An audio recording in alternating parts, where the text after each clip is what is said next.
தேனி மாவட்டம் ஆண்டிப்பட்டி அருகே மலையடிவார தோட்டத்தில் 2 விவசாயிகள் உடல் முழுவதும் வெட்டுக்காயங்களுடன் மர்மமான முறையில் உயிரிழந்து கிடந்த சம்பவம் பெரும் பரபரப்பை ஏற்படுத்தியுள்ளது.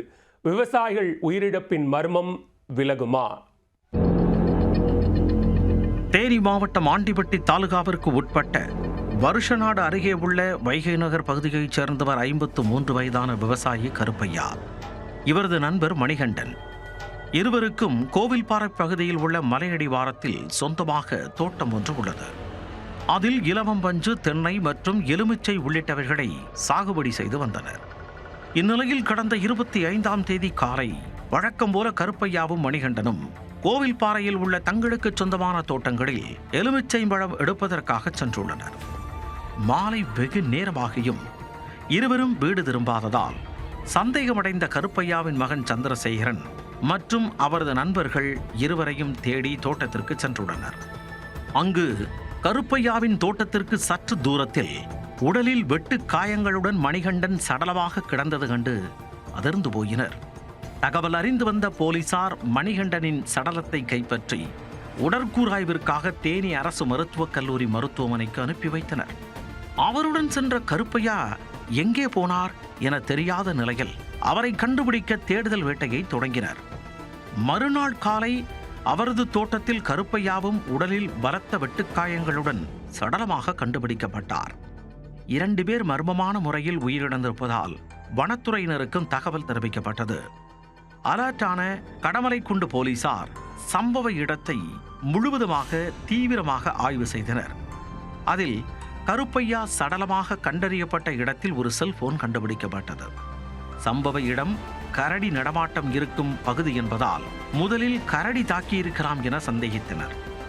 ஆனால் இறந்தவர்களின் உடலில் பல்வேறு இடங்களில் வெட்டுக்காயங்கள் இருந்ததால் அவர்களை வனவிலங்குகள் தாக்கியிருக்காது என்ற முடிவுக்கு வந்தனர். இதனால் இருவரது மரண வழக்கை சந்தேக மரணமாக வழக்காக பதிந்து போலீசார் விசாரணையை தொடங்கியுள்ளனர். இதனிடையே கருப்பையா மற்றும் மணிகண்டன் இருவரும் முன்விரோதம் காரணமாக படுகொலை செய்யப்பட்டதாக அவரது குடும்பத்தினர் மற்றும் உறவினர்கள் மாவட்ட ஆட்சியர் மற்றும் காவல் கண்காணிப்பாளர் அலுவலகத்தில் புகார் மனு அளித்துள்ளனர். அவர்களது புகாரில் இறந்த கருப்பையாவிற்கும் அவரது மைத்துனரான கருப்பசாமி என்பவருக்கும் இடையே பல ஆண்டுகளாக நிலப்பிரச்சனை இருந்து வந்ததாகவும் இதனால் உண்டான முன்விரோதத்தால் இந்த கொலைகள் நிகழ்த்தப்பட்டிருப்பதாகவும் தெரிவித்துள்ளனர். சம்பவ இடத்தில் கைப்பற்றப்பட்ட செல்போனை ஆய்வு செய்து குற்றவாளிகள் மீது கடுமையான நடவடிக்கை எடுக்க வேண்டும் என்றும் கோரிக்கை விடுத்துள்ளனர். கருப்பசாமி என்பவர் கொடூரமான கந்துவெட்டி தொழில் நடத்தி வருகிறார். இந்த கந்துவெட்டி தொழில் நடத்தி வந்தது காரணமாக 2 குழி நிலத்தை கருப்பியா நிலத்தை அபகரிச்சிடறாரு.